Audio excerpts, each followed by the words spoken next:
दैनिक जागरण का संपादकीय डिक्टेशन। गति 100 शब्द प्रति मिनट। स्टार्ट होगा 5 सेकेंड बाद।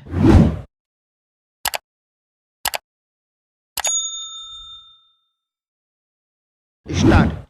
कुछ समय पहले जब सामाजिक न्याय के पुरोधा कर्पूरी ठाकुर को भारत रत्न से सम्मानित करने की घोषणा की गई थी तो कई लोगों की यह अनुभूति थी कि इसी अवसर पर लालकृष्ण आडवाणी को भी यह सम्मान प्रदान किया जाना चाहिए था।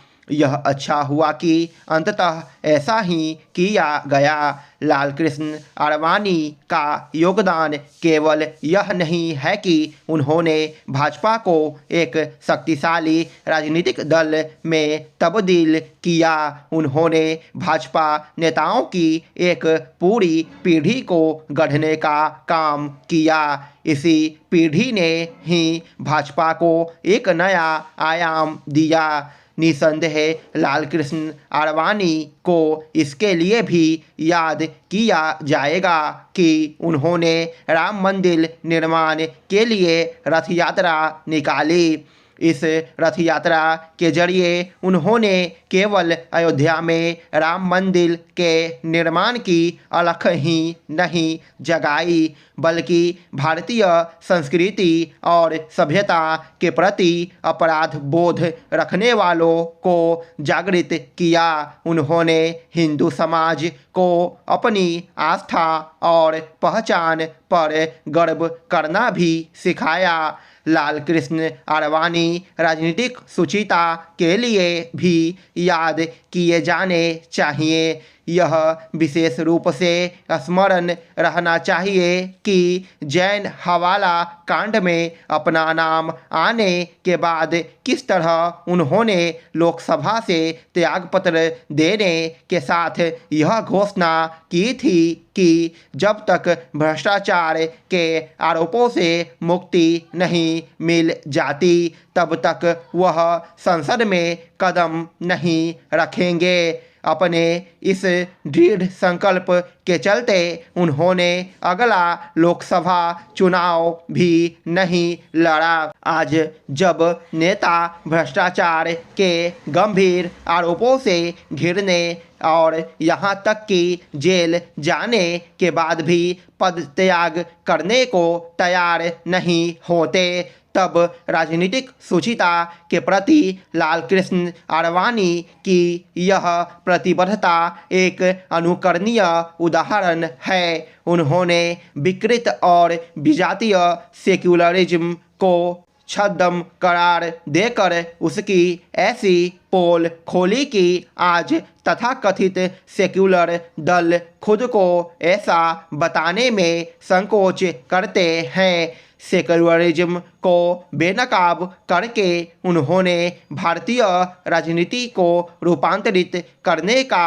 जो काम किया उसकी मिसाल मिलना कठिन है।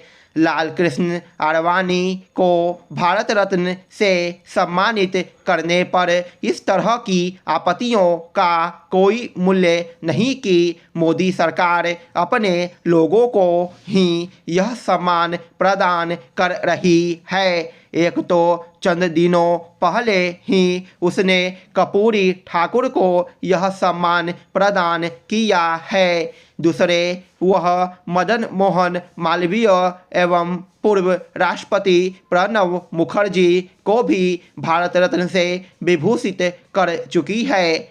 ऐसा करके मोदी सरकार ने यही रेखांकित किया कि उसके मन में दूसरी विचारधाराओं के प्रति भी सम्मान है। यह भावना अन्य दलों और विशेष रूप से कांग्रेस को भी दिखानी चाहिए क्योंकि उसकी सरकारों ने गांधी परिवार के सदस्यों को तो भारत रत्न देने में तत्परता दिखाई लेकिन तनिक भी भिन्न विचारधारा वाले नेताओं को यह सम्मान देने के लिए आगे नहीं आई। इस क्रम में उसने अपने ही दल के कई दिग्गज नेताओं की अनदेखी की। यह एक तथ्य है कि सरदार पटेल, डॉक्टर अंबेडकर, मौलाना आज़ाद आदि को भारत रत्न गैर कांग्रेसी सरकारों ने प्रदान किया।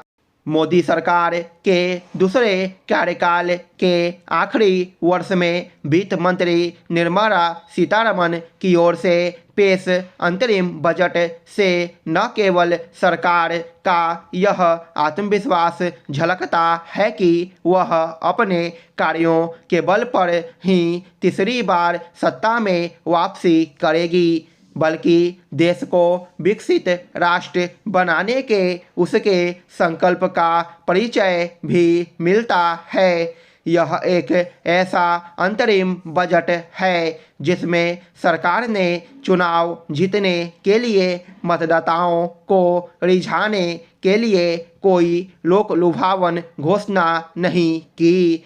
ध्यान रहे कि 2019 के अंतरिम बजट में कई लोक लुभावन घोषणाएं की गई थी। इस बार ऐसा कुछ नहीं किया गया। इसका मतलब है कि सरकार यह मानकर चल रही है कि जनता को उस पर यह भरोसा है कि वह देशहित में सही दिशा में काम कर रही है।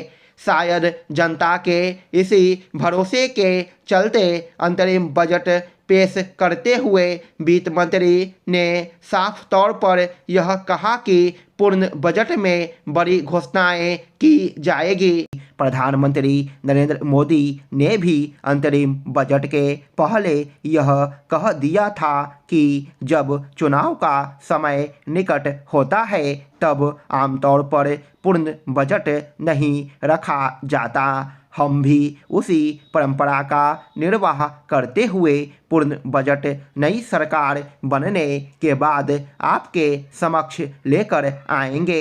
यह कथन उनके इस आत्मविश्वास का ही परिचायक है कि वह सत्ता में लौट रहे हैं। यह आत्मविश्वास बीते 10 साल में अर्जित की गई सफलताओं से उपजा है।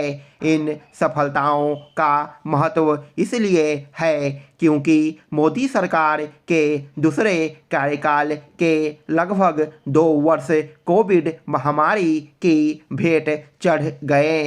कोविड महामारी के चलते जहां कई प्रमुख देशों की अर्थव्यवस्थाएं संकट में फंस गई और अभी तक उबर नहीं सकी, वहीं भारतीय अर्थव्यवस्था कोविड संकट से उबरकर सबसे तेज गति से बढ़ रही है। भारत जैसे विशाल आबादी और अपेक्षाकृत कमजोर स्वास्थ्य ढांचे वाले देश का कोविड संकट से पार पाना एक कठिन चुनौती थी, लेकिन मोदी सरकार ने इस चुनौती का सामना कहीं अधिक कुशलता से किया। इसी कारण इस समय देश का माहौल यह रेखांकित कर रहा है कि मोदी सरकार तीसरी बार सत्ता में आने जा रही है। इस माहौल का एक कारण यह भी है कि विपक्ष बिखरा हुआ है और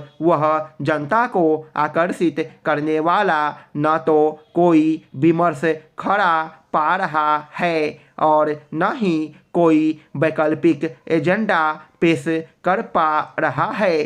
सरकार ने अंतरिम बजट में ऐसी कोई घोषणा नहीं की जिससे विपक्ष को यह कहने का अवसर मिलता कि उसने लोगों को लुभाने के लिए रेवड़ियां बांटने का काम किया। जब वित्त मंत्री संसद में अंतरिम बजट पेश कर रही थी तब विपक्षी सांसदों को उसकी तार्किक आलोचना का कोई अवसर नहीं दिखा।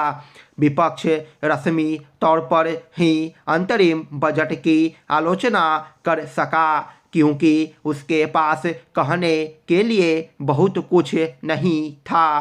पूर्व वित्त मंत्री पी चिदंबरम केवल यही कह सके कि सरकार ने रोजगार का ध्यान नहीं रखा। इसी तरह कांग्रेस अध्यक्ष मल्लिकार्जुन खड़गे यह कहने तक सीमित रहे कि अंतरिम बजट कामचलाऊ है। वित्त मंत्री निर्मला सीतारमण ने अपने भाषण में केवल अपनी सरकार की उपलब्धियों को विस्तार से रेखांकित ही नहीं किया। स्टॉप।